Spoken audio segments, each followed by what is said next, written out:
Well, we did it, boys. It's been a long road, but we're finally here. We are in what, before last week, would have been considered officially a recession in the United States.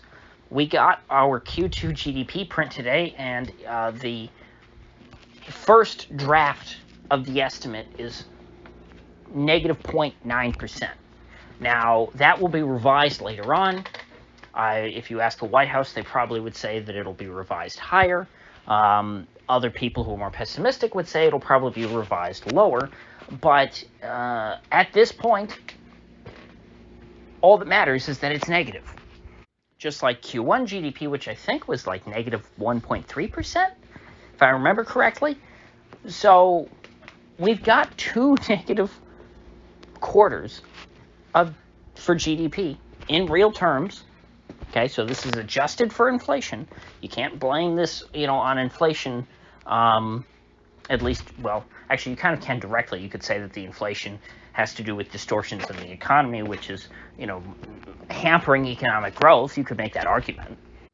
But the numbers in an arithmetic sense have been adjusted for inflation using all of the government's, preferred official statistics, whereas if you used real, the real inflation numbers, the recession would actually be much deeper because you would have more to subtract from GDP, because the way it works is you take, nominal GDP growth and you subtract inflation from that in order to get real GDP growth. And since the government insists that inflation is significantly lower than it actually is, they subtract a lot less off of that GDP figure.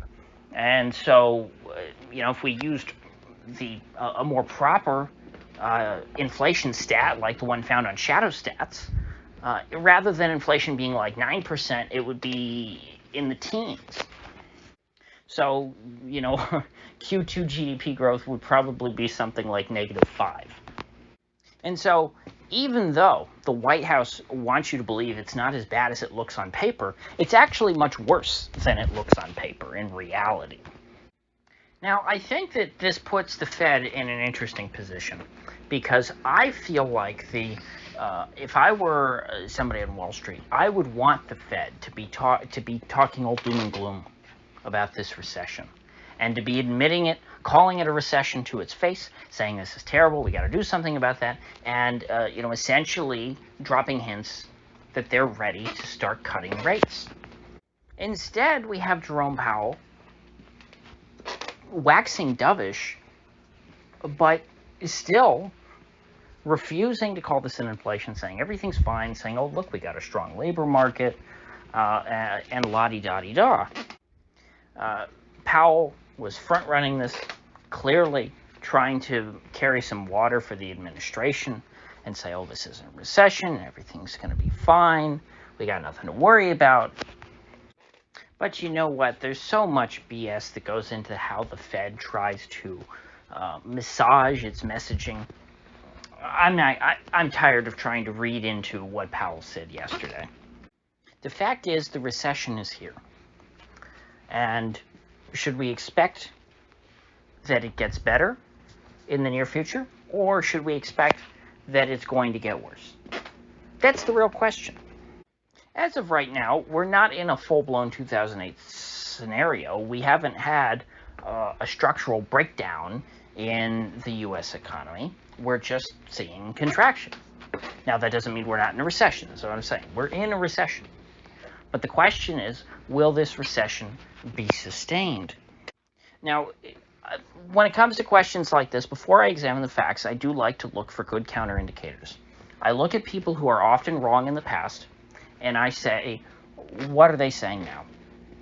And all the people who were saying that inflation, who guaranteed inflation is transitory, before that they were saying there would be no inflation, but once inflation got kicked off, they said, oh, it'll just be transitory, it'll go away, nobody will ever remember this silly old inflation, and yet here we are, it's 2022, summertime, and we're still dealing with rather high inflation. And if you remember back then last year, when they were saying inflation was transitory, I was saying, well, it's possible that that's true. I don't feel confident in that at all. I would lean towards thinking, that it's not transitory, but could it be transitory? Okay, sure. I mean, by definition, all inflation is transitory because, it does end eventually. Inflation is never permanent in the sense that, you maintain the same rate of inflation forever. It does, always come down eventually, even in Zimbabwe and Weimar Germany. And so, like back then, I'm feeling pretty humble. I don't give myself, a bunch of credit in thinking, I can predict exactly what's going to happen, from 1 month to the next, or 1 quarter to the next, or even 1 year to the next.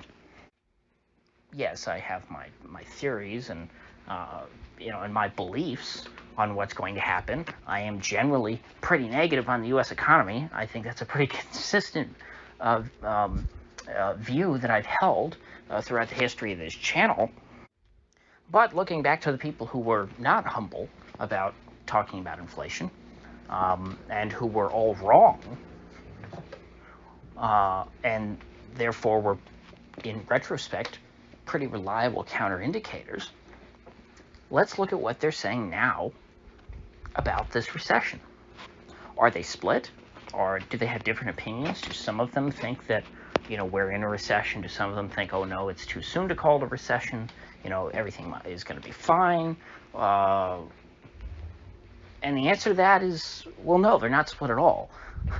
They are speaking with one voice in unison to say that we are not in a recession, and there is no recession until the White House declares a recession.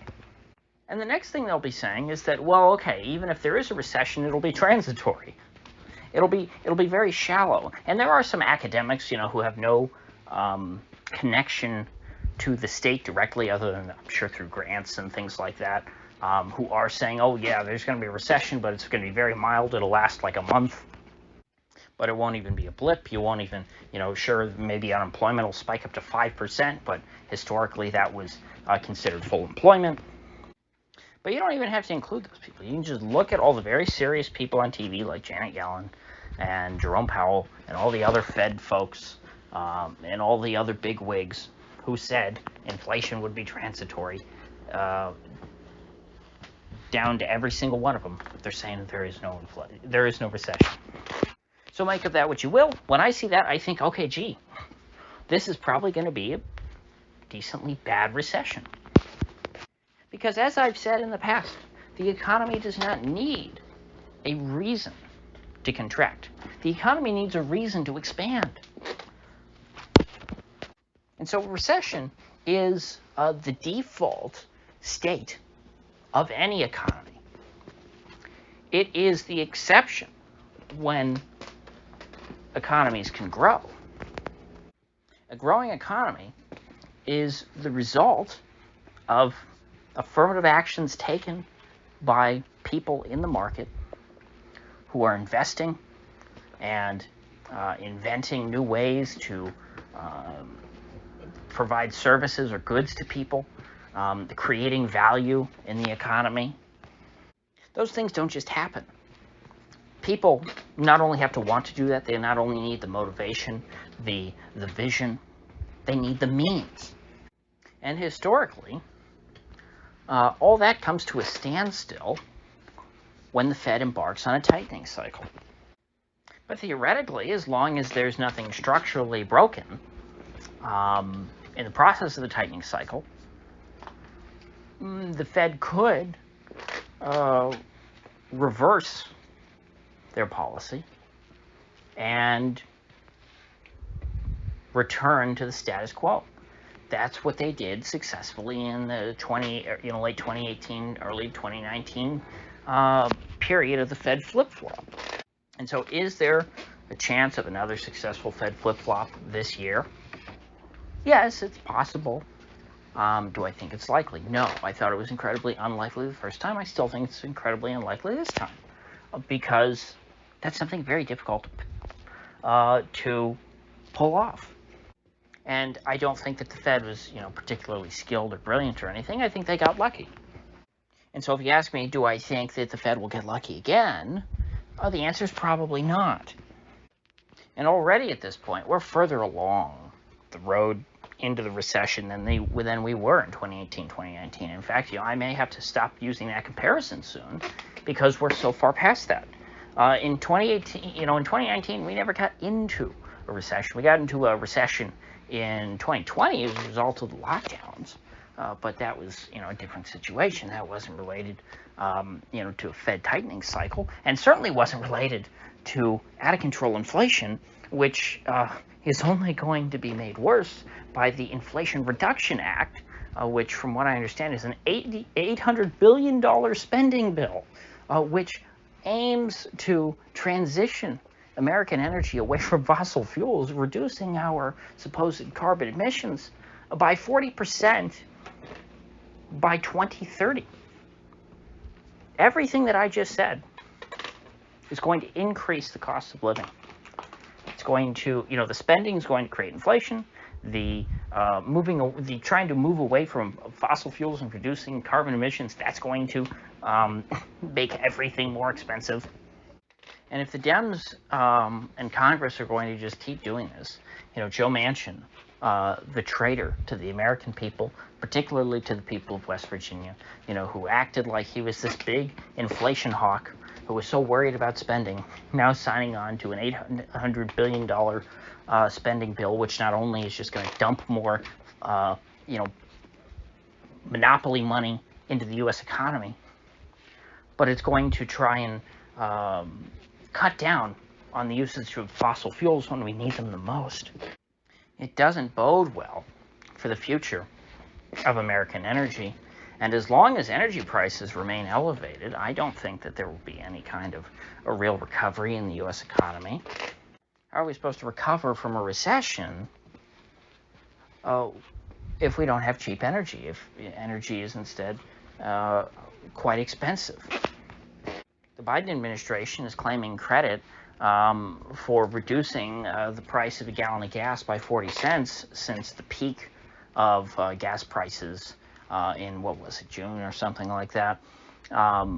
They're taking credit for that based off of their releases of the Strategic Petroleum Reserve, but the Strategic Petroleum Reserve is not going to last forever.